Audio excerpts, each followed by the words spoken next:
Chapter 1. Sold. She was sold on a Tuesday. Not at auction, not with a gavel, not with any of the ceremony that men reserve for things they actually value. She was sold over a tin cup of whiskey in the mud and cold of an Alaskan mining camp by a husband who needed drinking money more than he needed a wife. Her name was Barbara Phillips, née Rogers. She was 24 years old. She weighed less than she should have, and she had never once in her life been asked what she wanted. This is the story of the winter that changed that. The camp had no real name. The miners called it Sluice Flats, though there was nothing flat about it. The ground buckled and heaved under the permafrost.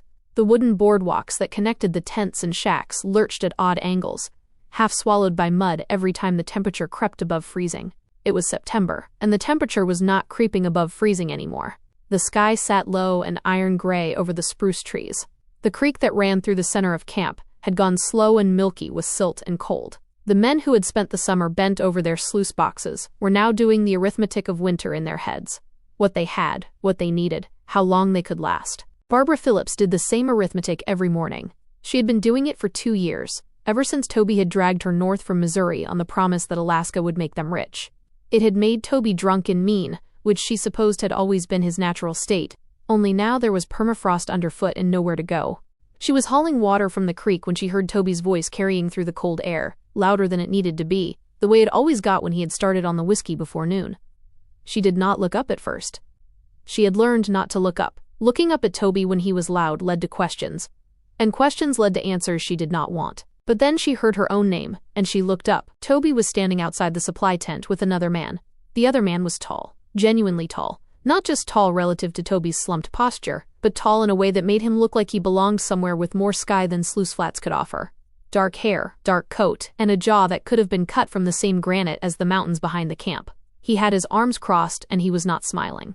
He was looking at Toby the way a man looks at something unpleasant he has found on the bottom of his boot. "She cooks," Toby was saying. "She cleans. She don't talk back. I made sure of that." He laughed at his own joke.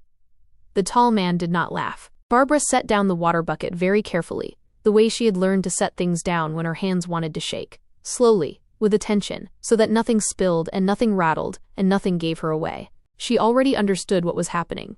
She understood it the way you understand weather before it arrives, not from evidence exactly, but from a particular quality of the air. Cade Abel had not come to Sluice Flats looking to buy a wife. He had come because Hannigan's supply tent was the only place in camp that sold whole coffee beans, rather than the pre-ground dust that passed for coffee everywhere else. He had needed coffee, and he had made the mistake of crossing paths with Toby Phillips, who had been looking for someone to proposition for going on 3 days. He had been trying to extract himself from the conversation for a quarter of an hour when he first saw the woman. She was coming up from the creek, and she moved slowly, not from laziness but from the particular careful economy of someone who had learned to conserve everything: energy, expression, and breath.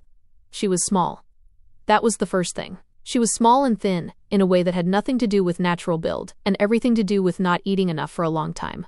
Her coat was a man's coat, too large for her, with the cuffs turned back several times over her wrists. Her hair was dark, pulling loose from its braid in the wind.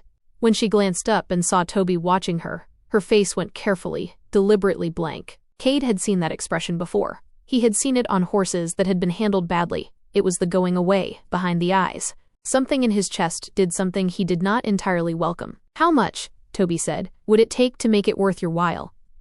"For the winter. I am heading south before the passes close, and I need the money for the road." Cade looked at him. "You are asking me to buy your wife. I am asking you to take her off my hands and pay me fair for the inconvenience. She is healthy enough." He said it like he was talking about a mule. "No," Cade said. He meant it when he said it. He turned back toward his claim on the north side of the creek, and he walked. He made it perhaps 30 yards before he made the mistake of glancing back. Barbara had set down her water bucket and was standing very still. She was not watching the negotiation. She was looking at the mountains. There was something in the way she stood that Cade could not name and could not shake. Something that had nothing to do with sentiment and everything to do with the particular posture of a person who has been waiting so long to be somewhere else that they have stopped believing somewhere else exists. He stopped walking. He stood there for a long moment in the cold with his hands in his coat pockets and had a brief, intense argument with himself and lost. He turned around. The terms were settled in Hannigan's supply tent over the course of 20 minutes, which was 15 minutes longer than Cade wanted to spend in proximity to Toby Phillips. He paid more than he should have, not because Toby negotiated well but because Cade found himself unwilling to haggle over a human being, so he named a figure and let it stand. Toby's eyes lit up in a way that turned Cade's stomach. They shook hands. Toby immediately wanted to celebrate with a drink. Cade told him he could celebrate on his own time and walked out. Barbara was still at the creek. He approached her the way he might approach something skittish. Not slowly exactly, but without suddenness. She heard him coming and turned. When she saw that it was him and not Toby, something shifted almost imperceptibly in her face. Not relief. It was more like the bracing for a new kind of thing. "Mrs. Phillips," he said, and then immediately felt the absurdity of that given the circumstances. "Mr." She stopped. She did not know his name. Abel. Cade Abel. He stopped a few feet away from her and looked at her directly, which seemed to make her uncomfortable. Most people had probably stopped looking at her directly a long time ago. "I don't know how much of that conversation you heard." "Enough," she said. Her voice was quiet, a little hoarse and steadier than he expected. "I want to be straight with you," he said. "I have got a claim on the north side of the creek, and a cabin that needs a cook, and someone to keep it through the winter. I have got enough supplies laid in for 2 if I finish the hunting I have been planning. Come spring I mean to leave Alaska for good, and when I go I will give you money enough to get yourself wherever you want to be, and the paperwork to make sure you are free and clear. That is what I can offer you." She looked at him for a moment. Her gray eyes were steady and assessing in a way that did not match the rest of her. The thinness, the too big coat, and the careful way she held herself small. It was as if there were a different woman somewhere behind the one that Toby Phillips had made. "And in exchange," she said. It was not quite a question. He held her gaze, and for the first time he let his eyes travel over her. Despite the grime and the oversized coat, there was a raw, haunting beauty in the curve of her jaw and the vulnerable line of her throat. His gaze darkened, heavy with a sudden, pulsing heat that made the freezing air feel thick. "I have been in Alaska 2 years. I have been alone most of them. I won't pretend otherwise about what I would want from a wife." The implication hung between them, visceral and demanding. Barbara felt a strange, terrifying prickle of heat beneath her skin at the way he looked at her, as if he were already peeling away the layers of wool to find the woman beneath. She looked away then, out toward the creek. He watched her jaw tighten slightly, and then release. "All right," she said. It was not enthusiasm, and it was not gratitude, and it was not anything he could feel good about, but it was honest. And he found he respected it more than tears would have. "There is a man at the saloon," he said. "Del Rourke. He is a notary, and he knows enough law to make things official. We will go there first and see about getting your current marriage dissolved, before we do anything else." Something moved across her face at that, so fast he almost missed it. It was like she had not expected that part. It was as if dissolving the marriage before anything else was a consideration she had not been offered before. "All right," she said again, and this time it was fractionally different. He could not have said how. Del Rourke was, as advertised, a man of many professions. He ran the back corner of the Sluice Flat Saloon, a tent structure with a real wooden bar hauled in by dog sled 2 winters ago, and a collection of mismatched chairs that had accumulated like driftwood. Del was 40-something, lean, with a gambler's hands and a lawyer's eyes, and the particular ease of a man who had made his peace with the moral flexibility required to be useful on a frontier. He had read the law in St. Louis, had practiced briefly in Denver, and had ended up in Alaska because a card game in Cheyenne had made it advisable for him to be somewhere else for a while. He charged fair rates, and he was scrupulously honest about what was and was not legal, which in a mining camp made him more valuable than most of the gold coming out of the creek. He looked up when Cade came in with Barbara behind him, and his expression cycled through several things in rapid succession before settling on professional neutrality. "Abel," he said. "And this would be Mrs. Phillips." "It would be," Cade said, "though not for much longer, if you can help it." Del gestured to the chairs across from his corner table. Barbara sat carefully, her hands folded in her lap. Cade sat beside her. Del laced his fingers together and looked at them both over the top of them. "I have spoken to Toby Phillips," Cade said, which was technically true. "I imagine you have," Del said, "and I imagine the conversation was not pleasant." "Tell me what you need," Cade told him. Del listened without interrupting, which was one of his better qualities. When Cade finished, Del was quiet for a moment, tapping one finger against the back of his hand. "A divorce on grounds of abandonment and sale," he said finally. "It is irregular. The whole situation is irregular." "It is," Del agreed. He looked at Barbara. "Mrs. Phillips, I want to ask you directly. Is this what you want? Not what has been arranged, not what is practical. What do you want?" Barbara looked at him. There was a pause, and Cade had the sense she was genuinely considering the question, because it was the first time in a while someone had asked it. Yes, she said. This is what I want. Del nodded once. Then we will make it work. He pulled a document case out from under the table. I can prepare a declaration of abandonment. Toby Phillips has agreed to leave the territory, which constitutes abandonment under a reasonable interpretation of the applicable statutes. I will notarize it. It won't hold up in a proper Eastern court, but it will hold up in every court between here and Colorado, and by the time you are east of that, you will have been living as a married couple long enough that it won't be questioned.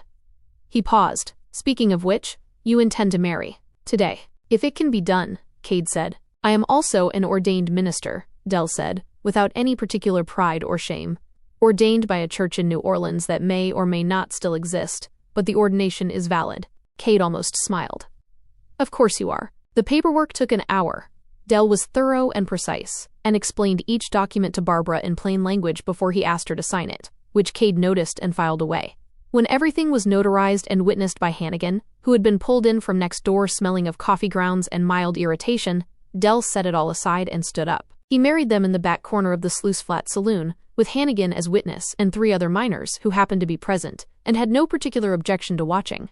Del's manner shifted slightly for the ceremony, not solemn exactly, but more careful, as if he understood that what he was doing mattered regardless of the setting. He asked Cade if he would take Barbara as his wife, to care for and provide for, to deal with her honestly and treat her with respect. Cade said he would, and meant it in the specific, contracted way he meant most things, fully, within the terms he had defined. He asked Barbara if she would take Cade as her husband, to keep his home and stand beside him. Barbara said she would, and her voice was steady, and she did not look at the floor. Del said a few words about the particular courage it took to make promises in uncertain circumstances, and about how the frontier had a way of making people into what they needed to be. It was probably the most honest wedding sermon Cade had ever heard. He put his mother's ring, a simple gold band he had carried in his breast pocket for 2 years without knowing why, on Barbara's finger. On Barbara's finger. It was slightly too large. She looked down at it and did not say anything. Husband and wife, Del said. God help you both, Hannigan applauded. The 3 minors went back to their drinks. Toby Phillips was dead before sunrise. He had taken his money to the saloon directly from the supply tent, and he had drunk with the particular enthusiasm of a man celebrating his own cleverness. Somewhere around midnight he had walked out into the cold and fallen into the creek, which in September at night was cold enough to stop a heart even if the fall did not. They found him at first light, face down in 8 inches of water. A man from the far end of camp came to the cabin to tell Barbara. She was standing at the stove when he knocked, and she listened to what he said, and she thanked him, and she closed the door. She stood for a moment with her hand on the door. She waited to feel something. Grief seemed obligatory. Even relief would have been something to hold on to. What came instead was a flatness so complete it frightened her a little. Not because Toby was dead, but because she felt so little about it. She was 24 years old, and she thought perhaps she ought to be able to feel more things by now. Cade came in from outside where he had been checking on the horses, and read something in her face immediately. They found Toby, he said. It was not a question. In the creek, she said. He looked at her steadily. Are you all right? I don't know, she said, which was the most honest thing she had said all day. He nodded like that was an acceptable answer. He poured her a cup of coffee, real coffee, she noticed, with whole beans ground that morning, and set it on the table and did not say anything else about it, which was exactly right. That night, she lay in the dark of the cabin and listened to the wind off the mountains. She tried to take stock of her situation the way she had always taken stock of things, practically, without sentiment, because sentiment was something she had learned to spend carefully. She had a roof, she had a coat that fit, she had coffee made from actual beans, and a tin plate that had been washed with soap. She had, folded in the document case Del Rourke had given her, papers that said she was no longer Toby Phillips's anything. She had a husband she had known for 6 hours. He came to bed without ceremony, but as he moved, the heat of his body seemed to radiate through the small space, making the air between them hum. She lay still and kept her breathing even in the way she had taught herself long ago, not fighting what came, not giving it more of herself than it had to take. But Cade Abel, it turned out, was not Toby. When he reached for her, his touch was not a grab, but a slow, heavy claim. His large hand slid beneath the weight of the blankets, his palm grazing the soft skin of her waist with a searing friction that made her breath hitch. He was not tender exactly. There was nothing soft about him. He was a man who had gone without for 2 years, and the hunger in his movements was raw and undeniable. But he paid attention. As he pulled her back against the hard, muscular planes of his chest, she felt the frantic thrum of his heart against her spine. He buried his face in the crook of her neck, his breath hot and ragged against her skin. Barbara, he rasped, the sound of her name a low, primal vibration that stirred something dormant deep in her belly. He noticed the way she tensed and paused, his calloused thumb tracing the line of her hip with a deliberate, agonizing slowness until she softened against him. When she adjusted, he adjusted with her, his hands moving with a possessive, heavy heat that demanded a response she hadn't known she could give. After a while, she stopped waiting for the part that hurt, and started noticing instead the electric, heavy pulse of desire that made her blood feel thick and molten. She had not known it could work that way. She had genuinely not known that a man's touch could feel like a fire, rather than a blow. When it was over, she lay facing the wall, her body still tingling from the heavy, lingering warmth of his skin against hers. The feeling that moved through her was so strange and so large and so impossible to name, that it came out as something very close to tears. Quiet ones, the kind she had had years of practice hiding. Cade said nothing. He did not pretend not to notice. He did not move away from her either. He pulled her closer, his arm a solid, grounding weight across her middle, and after a while the sheer, masculine warmth of him at her back was something she stopped trying to hold herself apart from. She fell asleep before she meant to. Outside, the first real wind of the season moved through the spruce trees, and the temperature dropped 6 degrees before morning. Somewhere upstream, the creek that had taken Toby Phillips kept moving, cold and indifferent, the way rivers do. She was awake before dawn. Cade was already dressed, moving quietly around the cabin in the dark with the ease of a man who had spent 2 years learning its dimensions by feel. He put on his coat, checked something in his pack, and reached for the door. Then he stopped. He turned and looked at her in the near dark, and she had the sense he was deciding something. "The mining I have got left, I want it done before freeze," he said. "I will be back before dark. There is enough wood stacked on the left side of the cabin for 3 days if you are careful." A pause. "There is salt pork in the second crate. And the coffee is on the shelf." She nodded. He held her gaze for a moment longer than the information required, and then he was gone, the door closing firmly behind him against the cold. Barbara sat up in the bed and looked around the cabin in the gray, pre-dawn light. She looked at the stove and the stacked wood and the shelves and the window with its oiled skin covering. She looked at the document case on the table with her name on it in Del Rourke's careful hand. She got up. She found the coffee. She built up the fire with the precise, economical movements of someone who had learned to do things correctly the first time, because there often was not a second chance. And for the first time in 2 years, for the first time perhaps in longer than that, she stood in a space that was hers to keep, and she kept it. The new coat was dark green wool, heavy enough to break the wind off the mountains, with brass buttons that actually closed, and a collar that could be turned up against the cold. It was the kind of coat that had been made with intention, for someone who mattered enough to be kept warm. Barbara stood in the middle of Hannigan's supply tent, looked at it hanging from the post and said, "I don't need a new coat. The one you have was your husband's," Cade said. He was looking at a crate of nails, and not at her. "Your first husband. I would rather you not wear it." She opened her mouth and closed it again. She could not tell if it was practicality or something else, and she was not sure she wanted to know. She took the green coat off the post and put it on. It fit. It fit in the way that things almost never fit her, like it had been measured for her specifically, which it had not. Cade had simply looked at her once and told Hannigan her size, and Hannigan had found the right coat on the first try. It said something about how easy it was to read the dimensions of a woman who had been underfed for the better part of 2 years. The coat was warm. It was the warmest she had been since Missouri. She did not say thank you because it felt like a complicated word given the circumstances, and she had the impression that Cade did not want her thanks anyway.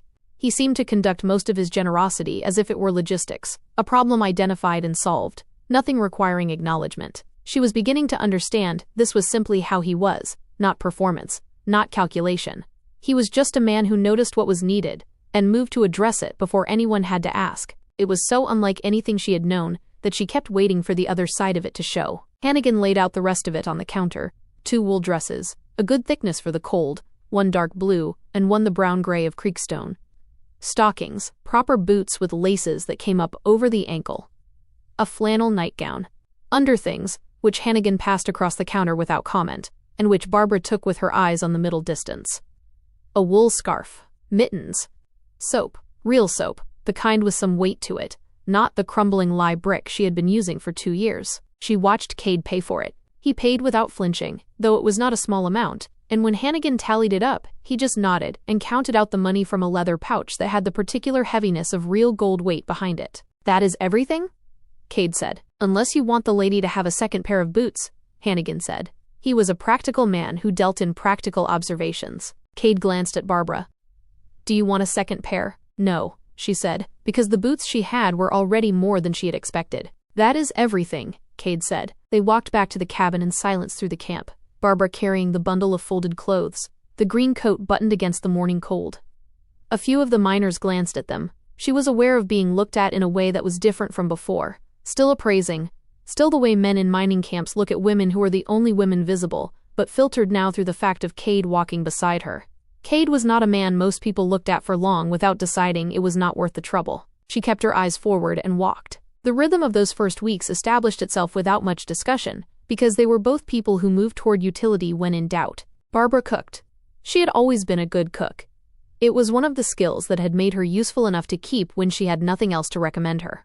Cooking with adequate supplies turned out to be a different exercise entirely from cooking with what Toby had left after he had taken his drinking money. Cade's larder was serious. Dried beans, salt pork, flour, cornmeal, canned goods he had packed in from Juneau, a small barrel of molasses, coffee, sugar, and a quantity of dried fruit she found in a crate under the bunk. She inventoried it all on the second day, making notes in her head about what would last and what needed to be used first, and she began to plan meals the way she had once planned things when she was a girl in Missouri cooking for her father's house, with actual thought, with intention. The first time she put a real supper on the table, salt pork braised with dried onion and molasses, cornbread and coffee, Cade sat down, ate, and said, "That is good." 2 words. She told herself it did not matter. It mattered a little. He was gone most of the day to the claim, returning in the late afternoon with the cold coming off him in waves and the particular exhausted focus of a man doing physical work against a deadline. He would wash up, eat, and spend an hour or two in the evening doing the accounting of the day's yield, making notes in a small leather book he kept by the lamp. He did not explain his work to her. He did not ignore her either. He existed in the cabin the way a person exists when they have been alone long enough that they have stopped performing, unselfconsciously, without theater. She found this easier than she had expected. The quiet of him was different from Toby's quiet, which had always been the quiet before something, a pressure building. Cade's quiet was just quiet. On the 4th morning, he said, "I could use an extra pair of hands at the sluice today, if you are willing." She looked up from the stove. "I don't know anything about mining. I will show you what needs doing." She went. The claim was a 20-minute walk north along the creek, up to where the water ran faster, and the gravel banks were wide enough to work. Cade had built a sluice box over the summer, a long wooden channel that he had positioned to catch the creek's flow and trap the heavier material as the water washed through. What needed doing, he explained, was shoveling gravel into the upper end, while he managed the flow and cleaned the riffles at intervals. She shoveled gravel. It was hard work, harder than it looked, and she was not strong. 2 years of insufficient food had seen to that. But she was stubborn, which had always been a more reliable asset anyway, and she found the rhythm of it after a while. Shovel, lift, tip, repeat. The cold air came off the water, and the mountains pressed in on either side, and above them the sky was the particular hard blue that meant cold and clear. The kind of Alaska day that would have been beautiful if her arms were not burning. Cade worked beside her with the efficiency of someone who had been doing this for 2 seasons. He did not praise her, he did not check on her, and he did not slow down to accommodate her, which she appreciated more than sympathy would have been. He treated her like someone capable of doing the work until she showed him otherwise, and she did not show him otherwise. At midday, he produced bread and salt pork from his pack, and they sat on a flat rock above the sluice and ate without talking much. The creek made its noise around them, and somewhere up the mountain a wind was moving through the spruce, a sound like breathing. "How much longer before it freezes?" she asked. 3 weeks. Maybe 4 if the weather holds. He looked up at the sky with the particular assessment of someone who had learned to read it. 3, I think. "And then what?" "Then I clean and store the equipment, put the claim markers down for the season, and we stay inside." He said it matter-of-factly, the way he said most things. "I have been stocking the root cellar since August. We will be fine." She nodded. She was doing the arithmetic she always did. "How much? How long? What if?" "You will want to know the inventory," he said. She looked at him. "I was going to ask." "I know." Something moved at the corner of his mouth, not quite a smile but adjacent to one. "I will go through it with you tonight." They went through it that evening, every crate, every barrel, every counted can and measured pound. He showed her his supply notes and she found 2 things he had failed to account for, and he updated the figures without comment, just nodded, and wrote them down. She had the sense he was pleased, though he did not say so, and she told herself again that it did not matter. It mattered a little more than the first time. On the 7th day of their marriage, Cade came in from the claim earlier than usual and went directly to the shelf where he kept his personal correspondence. A small folded pile held down by a rock, the kind of organizational system that made sense for a man living alone for years. He took one letter from the pile and stood with his back to her and read it. She was mending one of the wool dresses at the table and she did not watch him, or told herself she did not. She could see, from the corner of her vision, the slight change in the set of his shoulders. The stillness that came into him. He read it once, and then stood with it in his hand for a long moment before he folded it and put it in his breast pocket instead of back on the shelf. He did not mention it. He sat down for supper and ate and talked about the yield and whether the weather would hold, and she talked back, and neither of them mentioned the letter. She told herself it was none of her business. She was his wife in the contracted sense. Cook, housekeeper, bed companion for the winter. What letters he received from women with elegant handwriting were not her affair. She had seen enough of the envelope to read the name in the return address. Abigail Forde, Beaumont, Texas. It was none of her business. 2 weeks into their marriage, Del Rourke appeared at the cabin door on a gray Thursday afternoon with a bottle of good whiskey and the news that he was leaving camp before the passes closed. Heading to Juneau for the winter, he said, accepting the coffee Barbara poured him and settling into the chair by the stove with the comfort of a man at home in any chair. I have a friend there with a warm house and no particular moral objections to my company. Lucky friend, Cade said, sitting across from him. Indeed. Del looked around the cabin with an approving eye. You have done well here, Mrs. Abel. He said her name, her new name, like it was simply a fact, which it was, and yet Barbara noticed the first time anyone had said it without the slight pause that Cade had on the day of the wedding, the fractional hesitation before committing to the word. The credit for the stacked wood is his, she said. The curtain is mine. She had put up a curtain, just a length of flour sacking hemmed and hung on a bit of twine, across the one window, mostly to cut the draft. It was not decorative. But Del looked at it with the same attention he had given the rest of the cabin and said, "It makes a difference," and meant it. Del Rourke turned out to be the kind of company that made a room feel larger. He was funny in the dry, self-aware way of men who have seen enough of the world to know their own absurdity, and he asked Barbara questions and then listened to the answers, which was rare enough that she found herself talking more than she intended. She told him about Missouri, about her father's farm, about the summer she was 17 when the creek flooded and they lost the lower field, and how her father had stood at the edge of the damage and said, well, and then turned around and started mucking out the barn because there was nothing else to do. A pragmatist, Del said. To the bone, she said. I can see the family resemblance, he said, glancing at her with something warm in it, and she felt the back of her neck go strange and hot because she could not quite remember the last time someone had looked at her and seen a person to take account of. Cade, across the table, was watching her. When she glanced at him, he looked back at his coffee, and she could not read what had been in his face. They ate supper together. She had made a stew from the last of the fresh rabbit Cade had brought in from his traps the day before.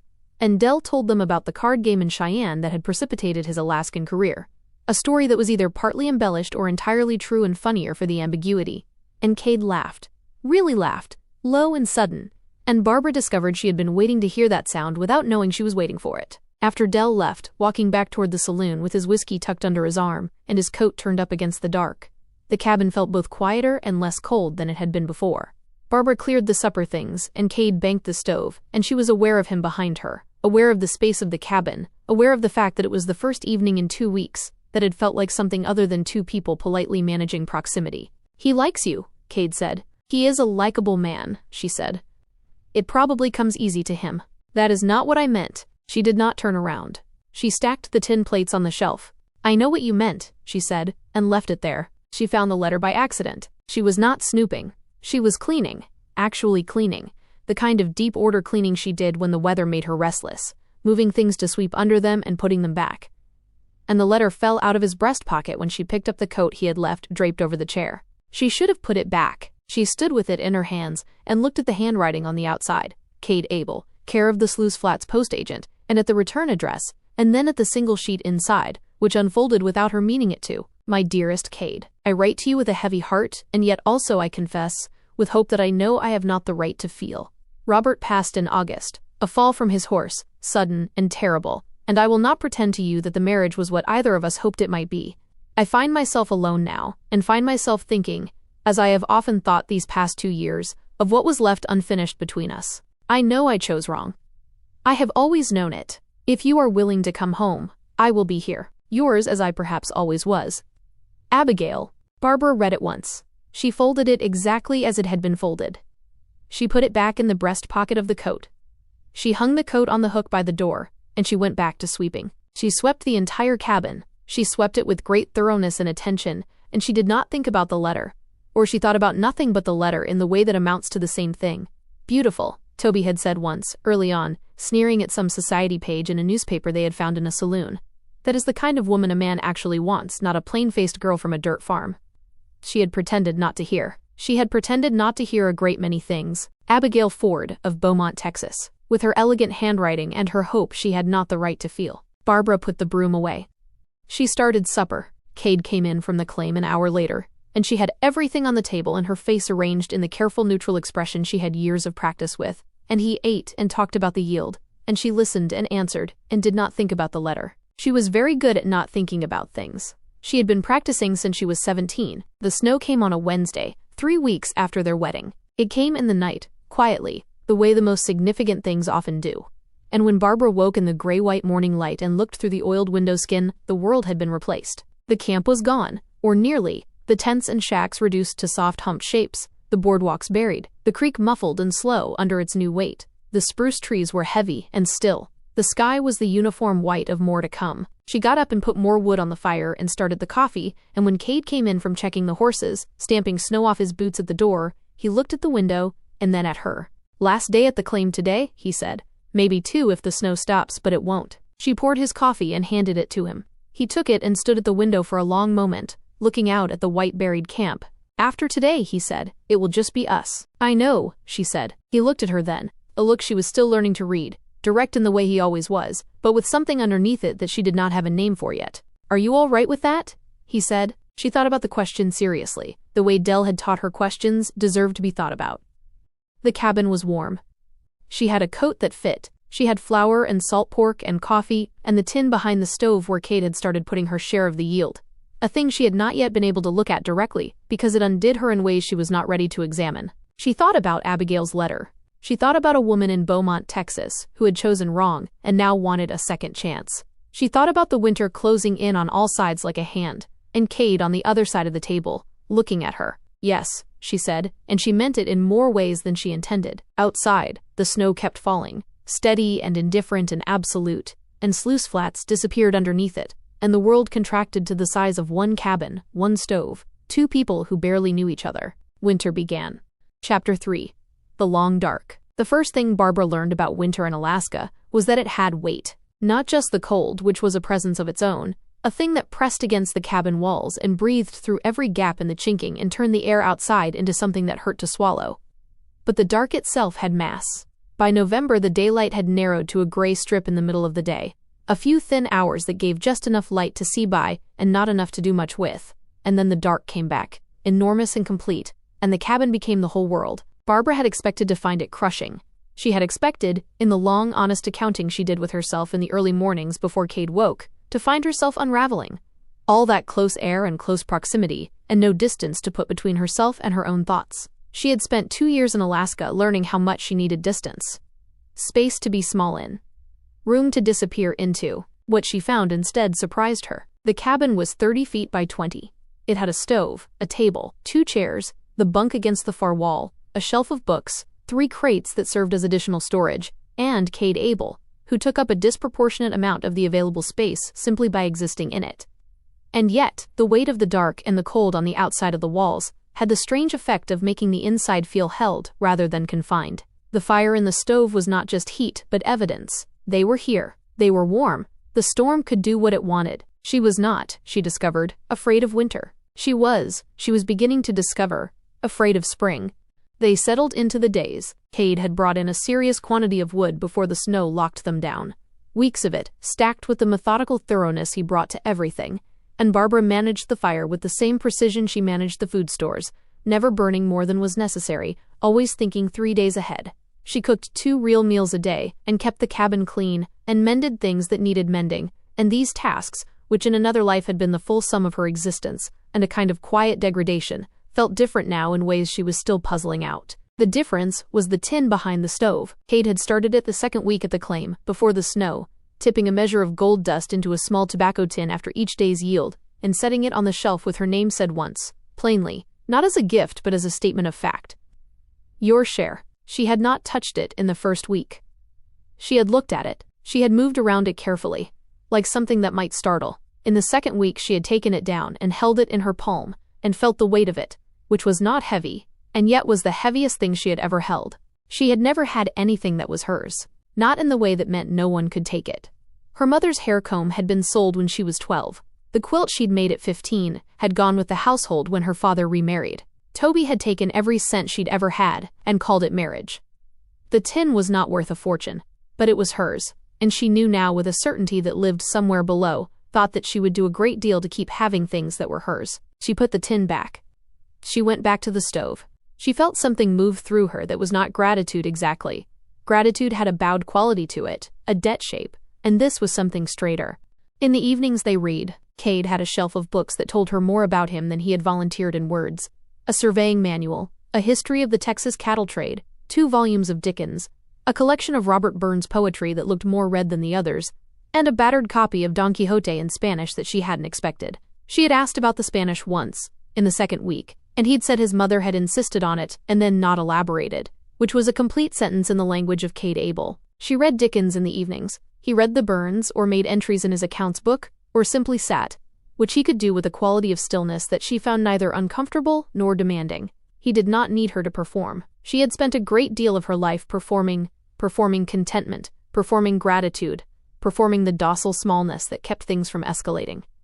And the absence of that requirement was something she was still adjusting to, still catching herself in the middle of performing anyway out of habit, and then stopping, and then not quite knowing what to do with her face. On a night in mid-November she was reading, and he was at the table with his accounts, and the wind was doing something serious and sustained against the north wall, and she said, without particularly planning to, "Did you always know you'd go to Alaska?" He looked up. He considered the question the way he considered most things. Not immediately, with actual thought. "No," he said. "I knew I had to go somewhere." She waited. "My father died with debts I didn't know about," he said. "The estate was nearly gone by the time the lawyers finished. I had enough left to outfit myself and buy passage north, and I'd heard enough about the gold to think it was worth trying." He paused. "I didn't want to stay in Texas and watch the rest of it go." "Did it? The rest of it?" "Some. My brother managed to hold the house." He looked at the accounts book without seeing it. "He's better at managing things than I am. I'm better at going somewhere and digging." "You're better at managing things than you think," she said, and then felt her face go warm because it had come out more direct than she intended. He looked at her. The lamp between them made the blue of his eyes very dark. "Maybe," he said, and went back to his accounts. She went back to Dickens. Her face stayed warm for a while.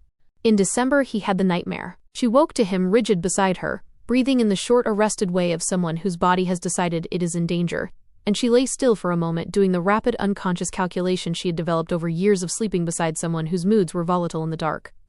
But this was different. This was not anger building. This was something private and painful and not directed at her. She said his name quietly. Once, and then again. He came awake with the sharp intake of breath of someone surfacing from deep water, and for a moment she felt him take stock of where he was. The cabin, the dark, her voice. And she felt the rigidity in him slowly release. "Sorry," he said. His voice was rough. "Don't be," she said. She didn't ask what the dream was. She didn't move away. She lay in the dark beside him, and after a moment she said, "When I was small, my mother used to read to me when I couldn't sleep. I don't remember the words much, just the sound of it." A pause. What did she read? The Bible, mostly. She had a nice voice for it. It didn't matter what the words were. She was quiet for a moment. "She died when I was 11. After that, I used to read to myself out loud sometimes. Just to have the sound." He was quiet for a long time. She thought he might have gone back to sleep. "My father used to take me out to the south pasture at night when I was small," he said. "To look at the stars. He knew all of them. Every constellation." Another pause, longer. He wasn't a good man in the ways that mattered. But he knew the stars. She didn't say anything. There was nothing to say that wouldn't have been smaller than what he'd offered, and she had learned by now that Cade Abel offered things rarely and quietly, and they deserved to be received the same way. After a while his breathing evened out, and she knew he was asleep. She lay awake a little longer, looking at the dark ceiling, and felt the strange new weight of knowing something about someone, and having them know something back. The shift in their intimacy began as a slow burn, fueled by the isolation. One evening, the wind reached a fever pitch, screaming against the logs as if trying to tear the cabin from its foundations. The sound made Barbara shiver, not with cold but with a sudden, sharp awareness of the man sitting inches away. When Cade reached for her in the dark of the bunk that night, his touch was different. It wasn't the functional claim of a husband. It was the desperate reach of a man who had finally found the center of a storm. He pulled her nightgown over her head with hands that were steady but heavy with a simmering heat. In the amber glow of the dying stove fire, his eyes moved over her with a reverence that made her skin hum. He pushed her back into the deep pile of furs, his weight a solid, undeniable anchor.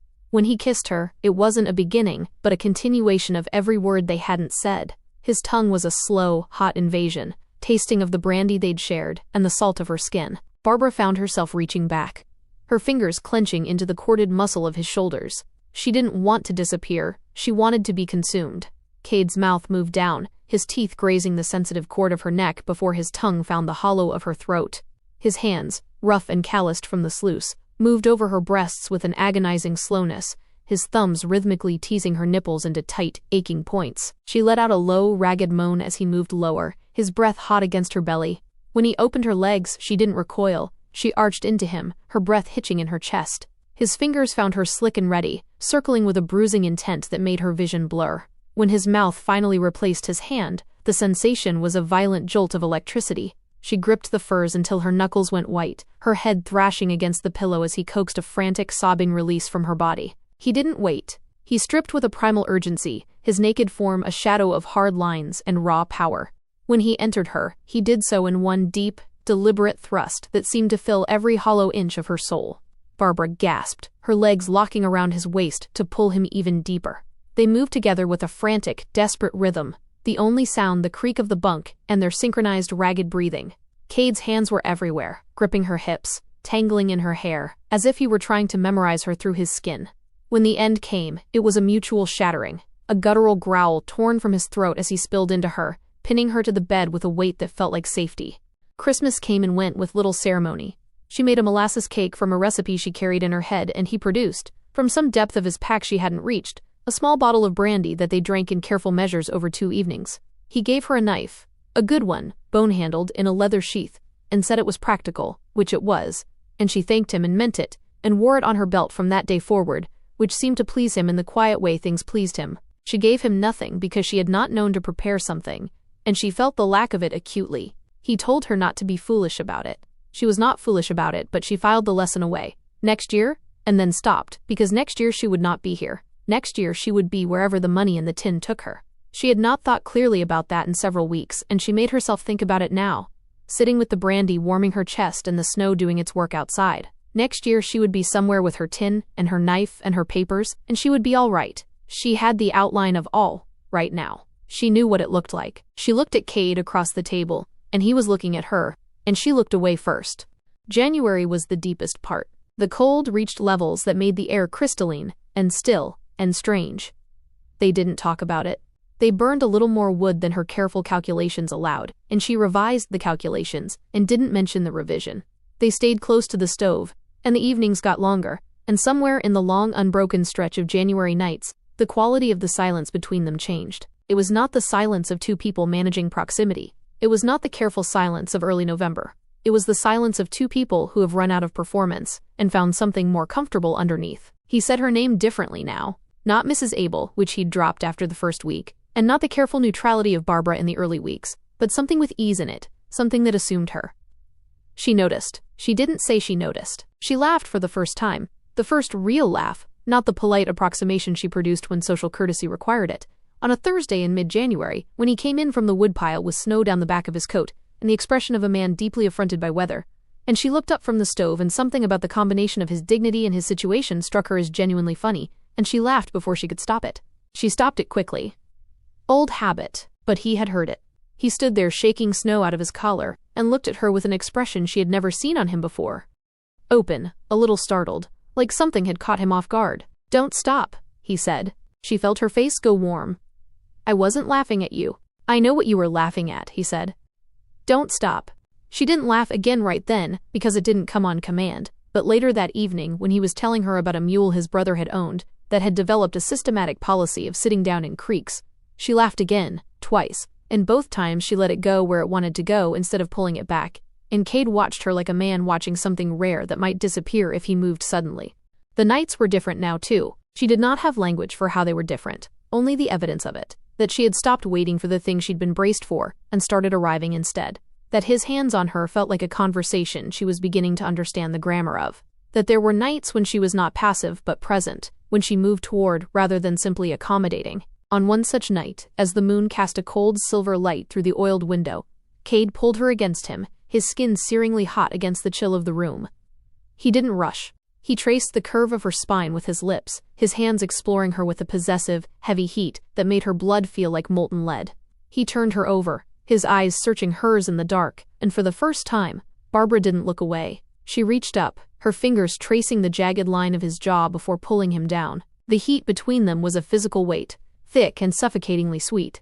He moved inside her with a slow, grinding rhythm that seemed designed to draw every possible spark from her nerves. His hands were pinned above her head, his chest heaving against hers, his voice a low, primal rasp as he spoke her name over and over. She felt the world contracting, the walls of the cabin dissolving, until there was nothing but the friction, the sweat, and the violent, rhythmic pulse of him within her. When she finally broke, it was a silent, shuddering collapse, her body arching off the bed as she clung to him, the only solid thing in a world made of ice and fire. She was not a thing that had mattered to anyone in a long time. It was a difficult fact to receive. She received it in pieces, in the dark, trying not to examine it too closely in the light. February arrived, and with it a storm that kept them inside for 3 unbroken days. The wind on the first day was loud enough to prevent conversation. They sat on either side of the stove and read, and she looked up occasionally and found him already looking, and looked back at her book. On the second day, the wind dropped to something merely constant, and they talked more than they had talked in any single day of the winter. About his family, his mother's Galveston house, the brother whose name was Thomas and whose wife was a Boston woman named Helen who had very decided opinions about everything. About her own childhood in Missouri, the farm, the 2 younger brothers she hadn't heard from in years, the teacher at the schoolhouse in town who had lent her books and called her clever, which had been the first time anyone had called her that and the last time for a very long while. "You are clever," Cade said. It was not a compliment in the way compliments usually came, with an agenda underneath, a thing being bought or traded. He said it the way he said the yield was good, or the weather was holding. A fact. She looked at the fire. "I know," she said, and it was the first time in years she had said that about herself and believed it, and something in her chest pulled tight and then released like a knot worked loose. On the third day the storm gentled to ordinary snowfall, and they were still inside, and the quality of the day was lazy and warm and strange. He pulled the Burns from the shelf in the afternoon and read to her, not the ones she expected, not the romantic ones, but a long narrative poem about a farmer and his fields, plain and funny and deeply observed, and she sat with her knees pulled up to her chest in the chair and listened to his voice, which was low and had a slight texture of Texas in it that came out more when he read, and she thought, "I will remember this. Whatever else happens, I will remember this specific afternoon."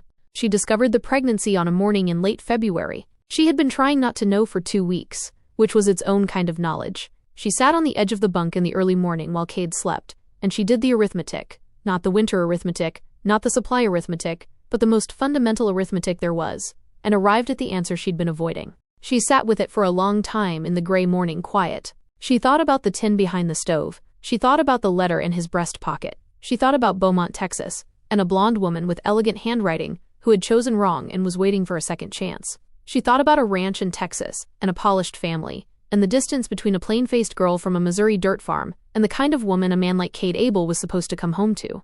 She thought about what she had and what it was and what it was not. She was not stupid. She was, her old school teacher had said, clever. Clever enough to understand that what had grown between them over these 4 months was real. She was not confused about that, would not minimize it to make the rest easier. It was real. It lived in her like a new organ, something she hadn't had before and couldn't now imagine being without. But real did not mean permanent. Real did not mean chosen, not in the light of day, not against the alternative of Abigail Forde in Beaumont, waiting with her elegant hands and her acknowledged mistake. She would not tell him. Not yet. Not until she understood what she was walking into. She had learned, the hard way, the cost of having no options, and she would not put herself in a position of having none again. The tin was hers. The knife was hers. The papers were hers. She would keep her own counsel until she knew what the ground looked like. She got up.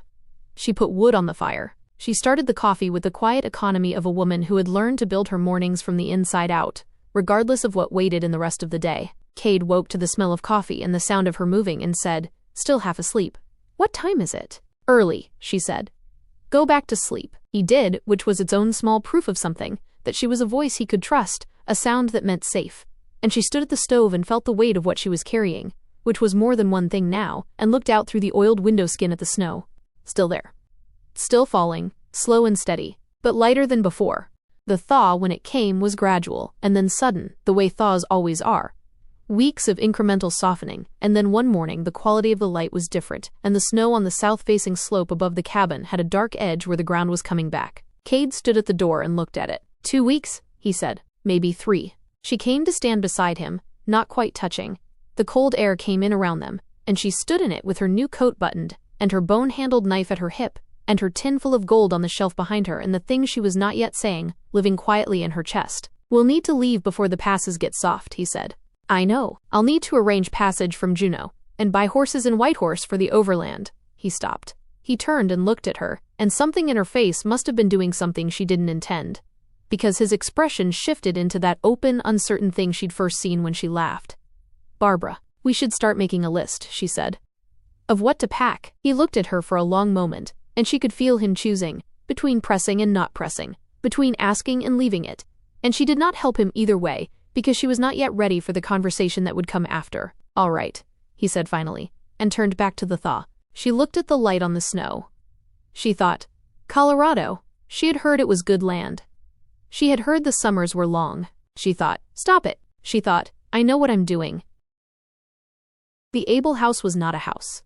It was a statement. Barbara understood this the moment the carriage turned through the iron gates, and the drive opened up before them. Live oaks on either side, old enough to have been planted by someone who had thought in generations, their branches meeting overhead in a long green tunnel that ended at a house with white columns and a wraparound porch, and windows that caught the late afternoon sun like something deliberate.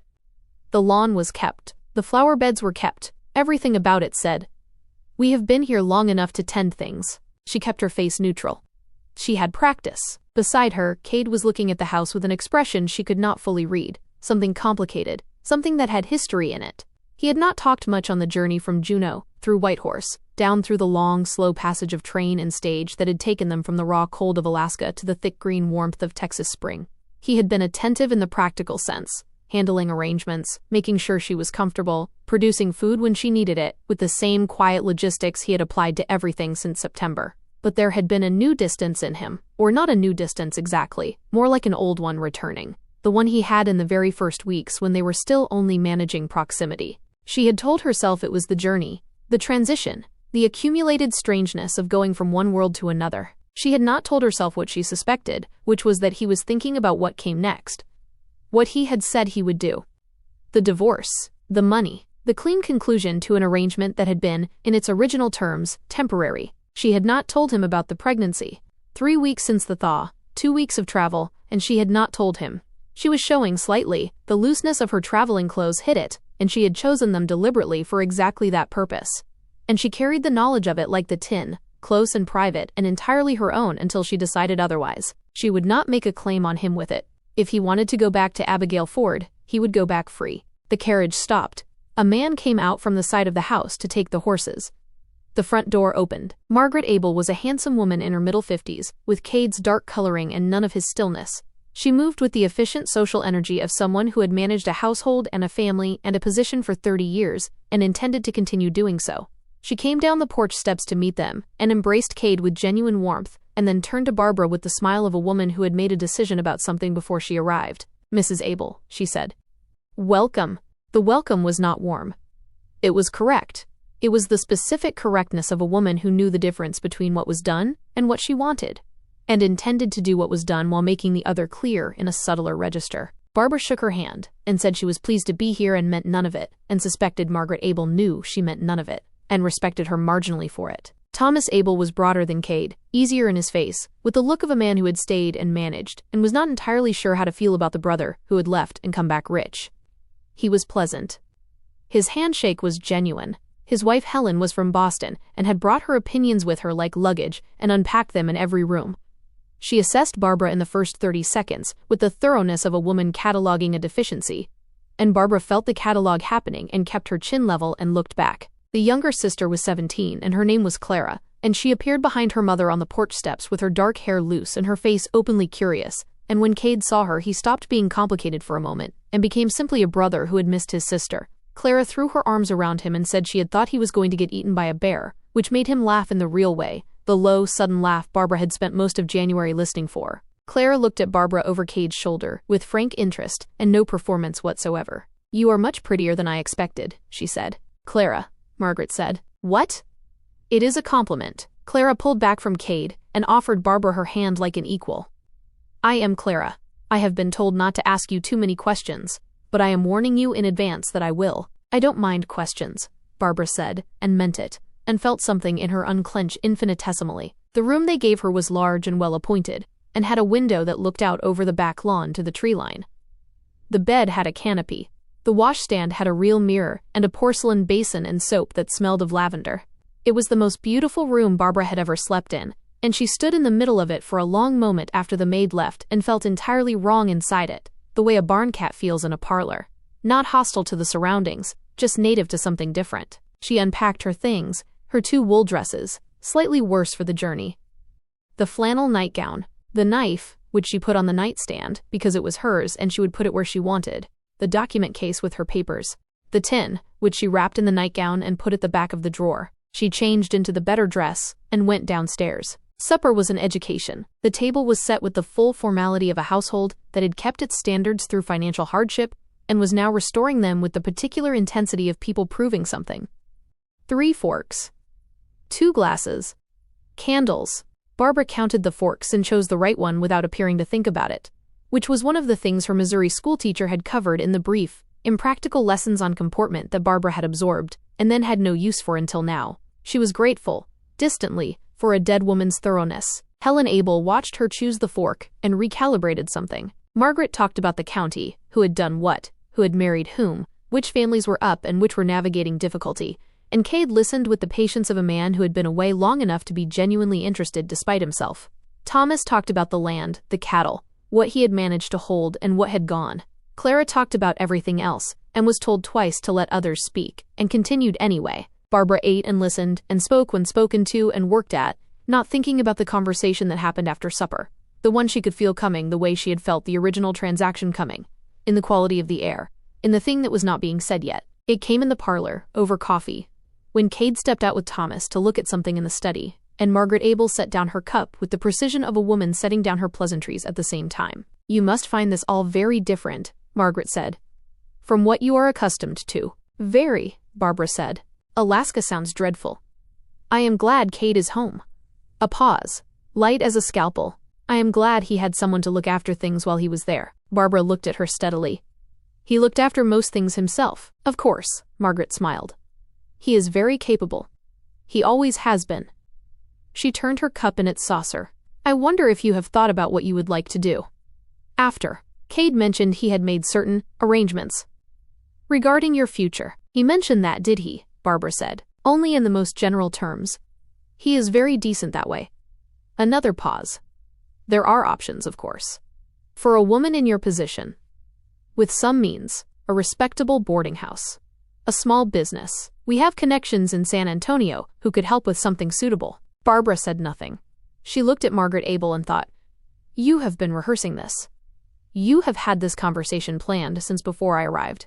"I appreciate the thought," she said, and her voice came out even and pleasant and gave nothing, which was a skill she had, and Margaret Abel had not expected her to have, and she saw the slight adjustment that happened in the older woman's face. Helen, from across the room, lowered her embroidery and said, "Abigail Forde was asking about Cade just last week. She has been so lost since Robert died." "Has she?" Barbara said. "She is a lovely woman. They were very close before." Helen looked at her with the specific sympathy of a woman who means none of it. "I imagine it must be difficult for both of them, finding themselves in this situation." Barbara set down her coffee cup. She looked at Helen, and then at Margaret, and she thought about everything she had been told her entire life about what she was and was not, and what she did and did not deserve, and she felt something that had been loosening in her all winter pull itself the rest of the way free.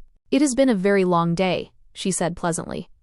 "I think I will go up." She went up. She sat on the edge of the canopied bed in the most beautiful room she had ever slept in, and she did not cry, because she was past crying about this specific kind of thing. But she sat with her hands in her lap and looked at the floor and let herself feel it. The specific exhaustion of walking into a room and being evaluated and found wanting before you have said a word. She had felt it her whole life, in one form or another. She had thought, somewhere in the long dark of the Alaskan winter, that maybe she was done feeling it. She had not been done. She was tired of not being done. Abigail Forde came to call on the 3rd day. Barbara had known she would. She had been waiting for it with the focused calm of someone waiting for weather they can see coming from a long way off. She had put on the better dress and done her hair carefully, and when the carriage came up the drive she was in the parlor with Clara, who was teaching her a card game and doing most of the talking, which Barbara had come to understand was simply Clara's natural state, and found she did not mind. Abigail was everything the letter had suggested, and the letter had suggested quite a lot. She was beautiful the way certain women are beautiful, effortlessly, structurally, in a way that had nothing to do with effort and everything to do with arrangement of feature and quality of coloring, the particular gold of her hair and the clarity of her skin, and the way she moved through a room like she had been designed for rooms exactly like it. She was 26 and wore her recent widowhood with a grace that managed to suggest both genuine feeling and becoming recovery, which was a difficult balance, and she achieved it without appearing to try. She greeted Margaret with the warmth of a woman who had been in this house before and been welcomed and expected to be welcomed again. She greeted Thomas and Helen with easy familiarity. She greeted Clara with affection that seemed largely genuine. She turned to Barbara with a smile that was perfect. "Mrs. Abel," she said. "I have been so looking forward to meeting you." Barbara shook her hand. Abigail's hand was smooth and cool, and her grip was the light grip of a woman who had never needed to hold on hard to anything. Barbara's hands were not smooth. 2 years of creekwater and sluice work and wood splitting had seen to that, and she had thought, dressing this morning, about whether to wear gloves, and had decided not to, because she was done making herself smaller to accommodate other people's comfort. "Miss Forde," she said. "It must be such a relief," Abigail said, her voice warm with what sounded like sincerity, "to be out of that dreadful cold. I cannot imagine a winter in Alaska. You must be so grateful to be somewhere civilized." "I found Alaska very clarifying," Barbara said. "But yes, Texas is very different." Something moved in Abigail's eyes. A recalibration, similar to Helen's over the fork, but faster and less well concealed. She had expected someone easier. Cade came in from the back of the house a few minutes later, and Barbara watched without watching as the room rearranged itself around his entrance. His mother's face brightening, Helen straightening, Abigail turning with the practiced ease of a woman who had rehearsed this particular turn. She was beautiful doing it. She was beautiful doing everything. "Cade," Abigail said, and her voice did something on his name that Barbara felt in her back teeth. He stopped when he saw her. Something moved through him that Barbara was watching for, because she had spent 4 months learning to read the small weather of him, and what she saw was not what she had been braced for. It was not the look of a man seeing something he wanted. It was more complicated than that, older, and not entirely warm, and underneath it something that looked almost like disappointment, though she could not have said it what. "Abigail," he said. "I did not know you were expected. Your mother was kind enough to invite me." She moved toward him and touched his arm briefly, a gesture so natural it had been practiced into naturalness. "It is so good to see you home. It is good to be back," he said, and his voice was the voice he used when he was being polite, which Barbara had learned to distinguish from the voice he used when he meant something. The days settled into a pattern that Barbara endured with the same stubborn economy she applied to everything. Mornings she helped Clara, who was the only person in the house who wanted her company for its own sake, rather than for what it could be steered toward. They rode in the mornings. Clara had insisted on teaching her, and Barbara had discovered she had a feel for it that surprised them both. And these rides were the best part of her days, the open land and the long light, and Clara's running commentary on every family and farm they passed, a social education delivered at a canter. Afternoons were harder. The house ran on a social calendar that Barbara was included in at the margins, present enough to be accounted for, never quite included enough to forget she was on the edge. She sat in parlors and listened, and spoke when spoken to, and felt the days accumulating like a debt she was being asked to pay for crimes she had not committed. Abigail came twice more that week. Each time she was gracious and warm to Barbara in the specific way that demonstrated graciousness rather than feeling it. Each time she found ways to be near Cade, to direct conversation toward shared history, toward Texas and family and the life he had left and come home to. She was very good at it. Barbara gave her that. Cade was, to his credit, unmoved by it in any visible way.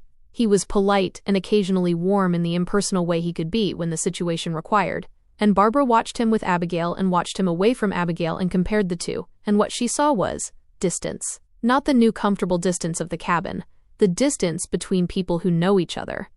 The older kind.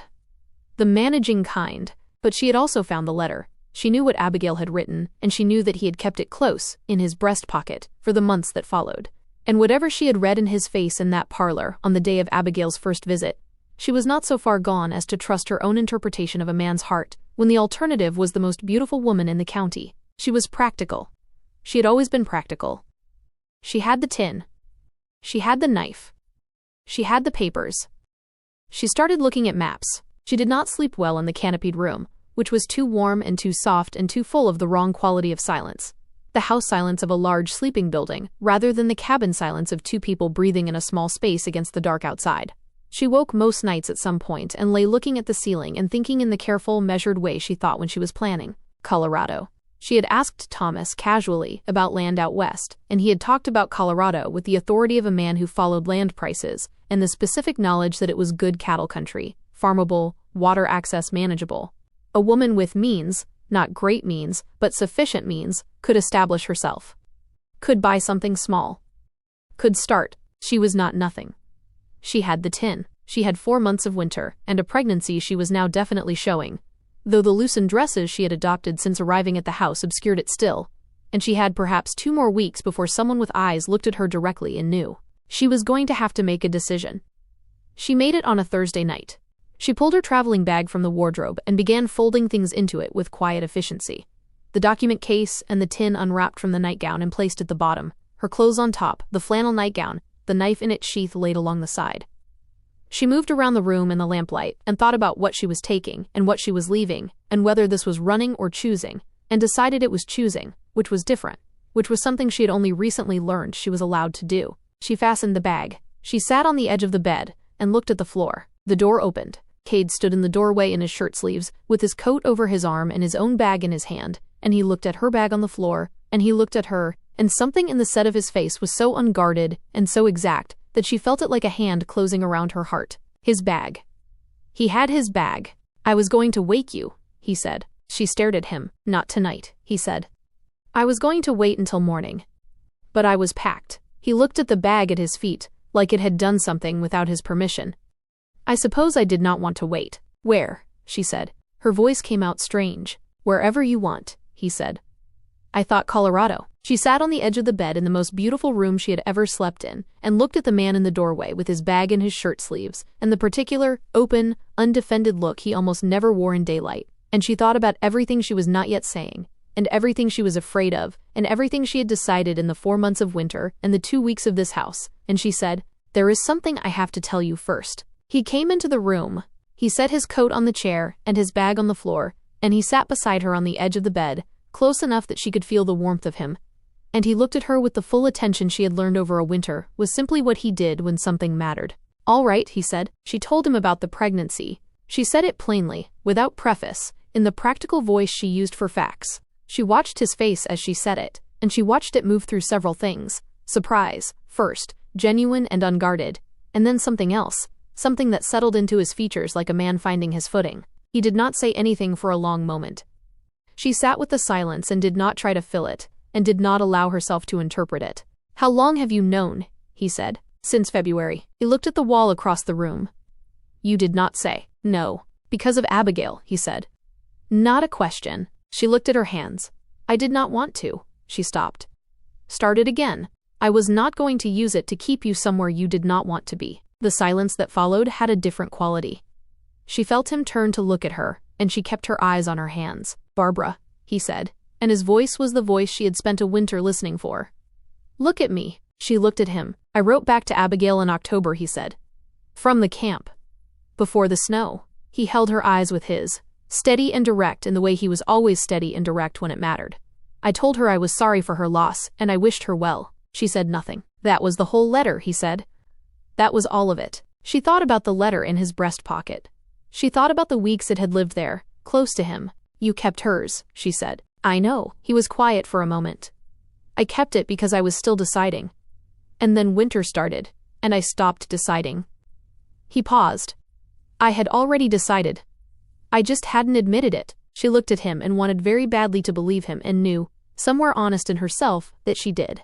She had seen his face when Abigail walked into the parlor, and she had read it correctly, and had talked herself out of what she had read because she had years of practice talking herself out of things she wanted. "Cade," she said. "I know," he said. "You are not going to just take my word for it. It is not that." "What is it?" She looked at her hands again, at the gold band that was still slightly too large, that she had never once taken off. "I don't know how to." She stopped. "I have spent a very long time not having anything. And I am not. I don't know how to simply believe that this is something I get to have." He was quiet for a long time. Outside the window, the Texas night was full of sound. Cicadas, a distant dog, the wind in the live oaks. All of it so different from the absolute silence of an Alaskan winter that she still woke sometimes expecting the cold. He reached over and took her hand. He held it without performing it, the way he did most things, simply, with his full attention. "I know," he said. "I am not asking you to believe it tonight." He looked at their hands. "I am asking you to get in the carriage tomorrow, and come with me, and let me show you instead." She looked at him for a long moment in the lamplight of the room that had never been hers. "Colorado," she said. "Colorado," he said. She picked up her bag. He picked up his coat. They sat together on the edge of the bed that was too soft in the room, that was too warm in the house that was someone else's, and outside the live oaks moved in the dark, and somewhere in the distance the road went west. Chapter 5. Colorado. They left before the house woke up. Cade had arranged it the night before, a carriage to the station, passage booked under their names, nothing left undone that would require coming back. He had written his mother a letter and left it on the study desk, which Barbara thought said something about him, that he would not simply disappear, but would also not have the conversation in person, not with the bags already packed and the road already decided. He was not a man who did things halfway, and he was not a man who invited argument when the argument would change nothing. Barbara left nothing behind, because she had brought nothing into this house that was hers except what she carried out. Clara was the only one awake. She was sitting on the bottom porch step, in the gray pre-dawn, in her wrapper and bare feet, and when the carriage came around from the side of the house, she stood up and looked at them both with her dark eyes that were so like Cade's and her face that was entirely her own. She did not ask why. She was 17, and she had been paying attention. She hugged Cade and said something in his ear that Barbara could not hear, and he held his sister for a moment with the specific quality of a man storing something up. Then Clara turned to Barbara and took her hands and looked at her directly. "Write to me," she said. "I mean it. I want to know everything." Barbara felt the back of her throat do something inconvenient. "I will," she said, and meant it. "And take care of him," Clara said, dropping her voice, glancing at her brother. "He pretends he doesn't need it." "I know," Barbara said. "I've noticed." Clara smiled. The full unguarded smile of a girl who had not yet learned to be careful with it, and stepped back. Cade handed Barbara up into the carriage. He looked back once at the house, at the white columns going gray in the early light, at Clara on the step. Then he looked forward. They were 2 days by train to the New Mexico territory before either of them said the thing that was sitting between them, and it was not Cade who said it first. They were somewhere in the long, flat middle of the journey, the landscape running brown and gold and enormous outside the window, and Barbara had been watching it for a long time in the particular way she watched things she was trying to learn, and she said, without turning from the glass, "Tell me about Abigail." The real version, not the polite one. He was quiet for a moment. She felt him consider deflecting, and decide against it. "We grew up together," he said. "Her family's land ran along the south end of ours. I was in love with her for most of my 20s, or I thought I was." He looked at the window too, both of them watching the land move. "When my father's debts came out, she chose Robert Forde, who had money and a solid name, and I understood it even while I understood it. It was practical. She was always practical about the things that mattered to her. And the letter. He was quiet again. "When I got it, I felt..." He paused, looking for the honest word rather than the easy one. "Older than I expected to feel, like reading something that had been written to a different version of me." He turned from the window and looked at her. "I had been in that cabin for 6 weeks by then. With you." She looked at him. The train moved under them, and the light came in at a low angle, and she thought, not for the first time, that he was a very good-looking man who seemed largely unaware of it, which was one of the more disarming things about him. "You don't have to explain it to me," she said. "I know I don't," he said. "I want to." She turned back to the window. Outside, the land was opening up, getting higher, the first suggestion of mountains on the northern horizon. "She chose wrong," Barbara said. She said so herself. She chose what made sense to her at the time. That's different from wrong. He paused. "What I realized, reading it, was that I didn't want to go back to the version of myself that had spent years wanting someone who was making sense." He looked at his hands. "I had spent 2 years in Alaska being a different version of myself. A better one, I think. More honest." She said nothing. The mountains on the horizon were getting more definite. "You make me more honest," he said. "You always have. From the first day." A pause. "When you pushed back on my inventory calculation in the second week, you had a better number, and you said so without apology." She felt the corner of her mouth do something. "You wrote it down." "Of course I wrote it down." "You were right." He looked at her with the directness she had spent a winter learning, and still wasn't entirely used to receiving. I kept writing it down. Everything you were right about. It got to be a long list. Cade, she said. Barbara, he said, in the same register, the one that meant, I see you, not the you that's performed, the actual one. She felt it move through her the same way it had always moved through her, from the first time he'd said her name in the dark of the cabin in a way that was only her name and everything it contained. I'm still afraid, she said. I want to say that plainly. I don't come to this easily. I know, I will probably be difficult about it on a fairly regular basis. I know that too. And you still, she stopped. Started again. You're still certain. He looked at her, steady and unhurried, the way he was about things he'd already decided. I packed my bag before I knew you'd packed yours, he said. That's what certain looks like for me. She looked at the mountains on the horizon, coming closer now, the snow on the high peaks catching the afternoon light. She thought about a girl in Missouri who had been told she was plain and poor and lucky to be wanted at all. She thought about 2 years of hauling water in a coat that didn't belong to her.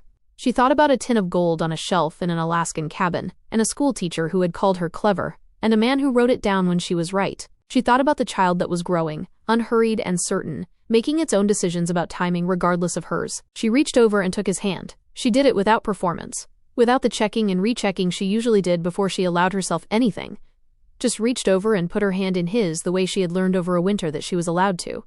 And she felt his fingers close around hers with the immediate, easy certainty of a man who had been waiting for exactly that. Colorado, she said. Colorado, he said. They rode toward the mountains in the long western light, and the train carried them forward, and neither of them let go. The farm was in the San Luis Valley, a broad flat basin cupped between 2 mountain ranges, with the Rio Grande running through the middle of it, and the sky overhead so enormous and so blue it looked like something invented. They found it on the 4th day of looking, through a land agent in a small town called Alamosa, who had tobacco-stained fingers and an honest face, and showed them 3 properties before Cade looked at Barbara at the 3rd one, and she looked back and they both knew. It was not grand. 240 acres of high-altitude grassland, with a creek along the eastern edge and a ranch house that had been built with intention if not recent maintenance. 4 rooms, a solid stone fireplace, a root cellar that made Barbara walk down into it and stand there for a long time doing arithmetic of the satisfying kind. A barn in better shape than the house, fence lines that needed work, land that needed to be understood before it could be worked, which was true of most things worth having. Cade walked the fence lines. Barbara walked the house. She moved through its rooms with her hand occasionally touching a wall the way she had touched the walls of the Alaskan cabin in those first weeks, feeling what was solid, mapping what was hers. She went back outside and found him at the fence line on the north edge, looking out at the mountains. Well, he said. Yes, she said. He looked at her. Yes, she said again, more definitively, which was how she made most of her decisions. Once quietly and once out loud, so they were real. He put his arm around her, easy and without ceremony, and she leaned into him and they stood at the fence line and looked at the 2 mountain ranges holding the valley between them and the creek, glinting in the afternoon sun, and the house that needed work that they would do, because they were people who did things that needed doing. The root cellar needs shoring up, she said. I know. The south fence is down in 3 places. I counted 4. The kitchen needs a proper stove. First thing, he said. Before anything else. She leaned into him a little more. The spring air was cold at this altitude, but clear. A different cold from Alaska, dry rather than crushing, with the smell of pine coming down from the mountains on the wind. I'm going to need more time, she said. To believe it. I want you to know that going in. I know. I'll get there, she said. I need you to be patient with me while I do. He pressed his lips against the top of her head, unhurried, simple, the most ordinary thing in the world. We have time, he said. Summer came to the San Luis Valley in long golden increments, the days lengthening and the land greening along the creek and the mountains holding their snow on the high peaks even as the valley floor grew warm. They worked. That was the simple truth of those months. They worked from early light to last light, and fell into bed tired in the bone-deep, satisfying way of people building something from the ground up. Cade re-fenced the south pasture and shored up the root cellar, and found a man in Alamosa who knew horses, and bought 4 good ones and a mule that turned out to have opinions. Barbara planted a kitchen garden and learned the growing season of high-altitude land through trial and first loss and patient revision, and she put in a second planting when the first was taken by a late frost, and did not waste time grieving the loss because the season was not over. She wrote to Clara. Clara wrote back. Long letters full of Texas gossip and questions and the particular determined optimism of a girl who had decided the world was interesting rather than frightening, which Barbara found bracing and wrote back to encourage. Margaret Abel wrote once, a formal letter that said nothing directly and implied a great deal. Cade read it, and wrote a short reply that said they were well, and the farm was promising, and he hoped she was in good health. He showed Barbara both letters before he sent the reply. She appreciated the showing. She told him so. "I told you," he said. Long list. The baby came in late September, on a day when the aspen trees on the mountain slopes had gone gold, and the morning air had the first real edge of coming cold in it.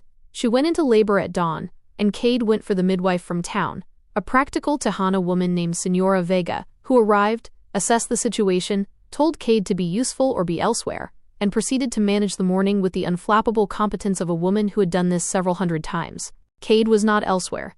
He stayed in the room, which Senora Vega had not expected and accommodated without comment. And he held Barbara's hand when she wanted it held, and got out of the way when she wanted him out of the way, which was the right response to most situations, and particularly to this one. Their daughter arrived in the late morning, loud and furious and perfect, with a full head of dark hair, and the disgruntled expression of someone who had been somewhere quiet and had opinions about the relocation. Barbara held her and felt the specific, enormous, impossible weight of her, the weight of something entirely new that was also entirely herself. And she looked at this small, furious person and felt something shift in her chest into a position it had never occupied before. Permanent, without asterisks, not dependent on anything outside of itself. Cade sat on the edge of the bed and looked at his daughter with an expression Barbara had never seen on him.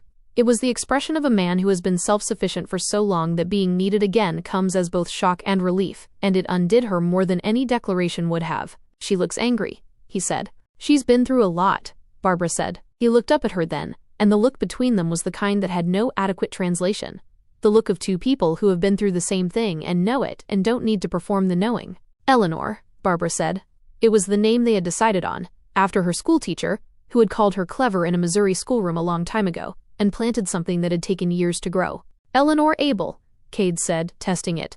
He reached out and touched his daughter's hand, one finger, careful, and Eleanor grabbed it with the ferocious reflexive grip of the newborn, and his face did the thing it almost never did in daylight. Barbara watched him, and felt the fear she had told him about on the train, the fear of believing in things. Present still, smaller now, a stone she still carried but had learned to carry without it weighing every step. She was getting there. He had been patient. She was getting there. The first cold came in October, the serious kind, and they laid in wood and stocked the root cellar, and Cade put the kitchen garden to bed for the season, with the same methodical thoroughness he brought to everything, and Barbara stood at the kitchen window with Eleanor against her shoulder, and watched him work, and thought about all the windows she had watched things from, without being allowed to be part of them. She was part of this. She went outside. He looked up when she came through the kitchen door with Eleanor bundled against the cold, and his expression was the unguarded one, the one she'd spent a winter learning and still felt like something given rather than taken. "You should be inside," he said. "I wanted to be out here," she said simply. He looked at her for a moment. This woman who had arrived in his life in a mining camp with nothing, and had turned out to contain more than anything he'd expected or deserved. And he didn't say any of that because he was not a man who said things like that easily. He took Eleanor from her instead, tucking his daughter against his chest with the practiced ease of a man who had learned fast and willingly, and with his free hand he reached for Barbara, and she took it. They stood in the October cold on their own land, with the mountains going rose gold in the late light, and the creek running along the eastern fence line, and the aspens in their final gold before the fall. And the cold came down clean from the high peaks, and Barbara breathed it in and thought, "This is mine. Not just the land, not just the house. This specific moment. This specific evening. This is mine, and I am keeping it." "Winter soon," Cade said. "I know," she said. She looked at the mountains. "I don't mind winter." He looked at her with something warm in it, something that had the whole of the last year in it. The camp and the cold and the long dark and the fire and everything built and rebuilt between them. "No," he said. "You never did." She leaned into him, and he put his arm around her, and Eleanor made a small imperious sound between them, and the mountains held the valley, and the light fell, and the cold came in, and they were warm. The end. And that, friends, is the story of Barbara Rogers, a woman sold in the mud of an Alaskan mining camp who walked out of a Colorado winter owning everything that mattered. She came in with nothing, and she left with a tin of gold, a bone-handled knife, and a man who wrote it down every time she was right. If this story found you today, I hope it gave you something warm to carry, because that's what the best love stories do. They don't just give us the romance. They give us the reminder that it is never too late to become someone who gets to be chosen. If you made it to the end of Golden Grit, thank you, truly. It means the world to me that you spent your time here, in this story, with Barbara and Cade. If it moved you, if it stayed with you, if you found yourself rooting for a woman in a too-big coat standing at a creek in Alaska, please leave a comment below and let me know. I read every single one. And if you're new here, welcome to the channel. We tell stories like this one. Long, slow burn, full of heart, and always, always worth the wait. Hit that subscribe button so you never miss one, and like this video if Golden Grit earned it. See you in the next world.